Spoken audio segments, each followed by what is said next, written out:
From shopping too much to compulsively checking your email, ever wonder if you're addicted? Judith Wright is the author of The Soft Addiction Solution. Break free from the seemingly harmless habits that keep you from the life you want. And we sent Judith to a supermarket to see what people buy that they may not really need. Take a look. Are there some things in here that aren't necessarily necessities? No. They're all necessities. They're all...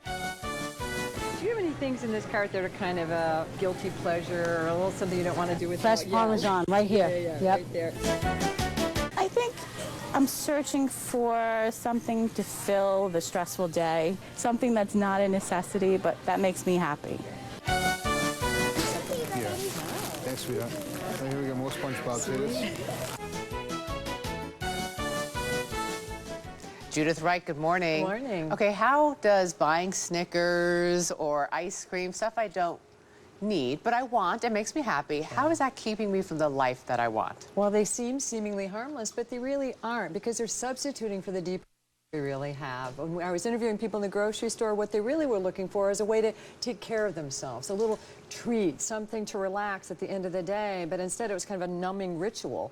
That robs you from the greater life you could really be leading. So instead, what do you recommend instead of buying that, tub of ice cream?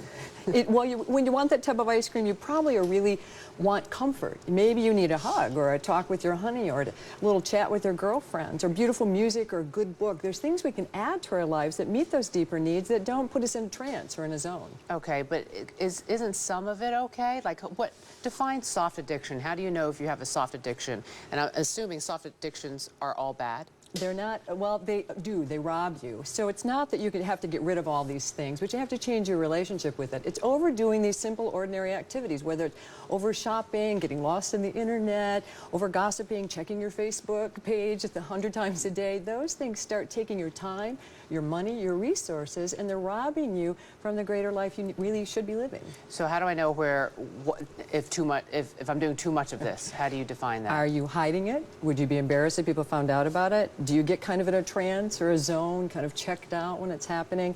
Do people tease you about it? You go, yeah, I know, but you don't do anything about it? After you've engaged in it, do you feel worse or better? Are you a little foggy, numb? Then it's a soft addiction. Okay, let's say I'm there. I've defined, I have a soft addiction.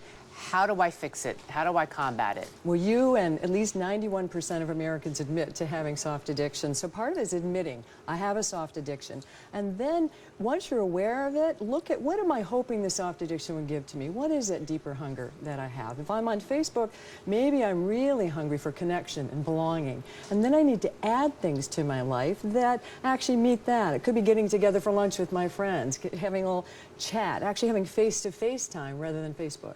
Okay, what about the Snickers bar? We all need a little sweetness in life, don't we? And it's not like a little chocolate. It's a sin. You don't get arrested by the chocolate police, so it's all right to have that.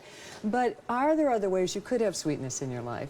Are there things you could be doing that actually feed you body, mind, and soul, and not just numb you out with a little chocolate buzz? Have you had a soft addiction? Oh, of course I have. And what was yours? Oh, I had lots. Overeating, biting my nails, but catalogs. I would just get lost in this daze in a catalog. That's me. So how did you overcome that? Well, my husband pointed it out to me, and I said, I know, but I really realized what was happening. I'd opened a catalog, and I started dreaming about my life, and I realized by doing that, I was spending my time dreaming about my life and not living my dreams. And that cost was too high for me. So what took its place when you put away the catalog? I started to actually decide, have a vision for my life. What is it that I really wanted to have in my life? And started adding, little bit by little bit, adding things to my life that met those deeper needs. And then the catalogs lost their grip. They weren't so exciting for me anymore because my life got more exciting.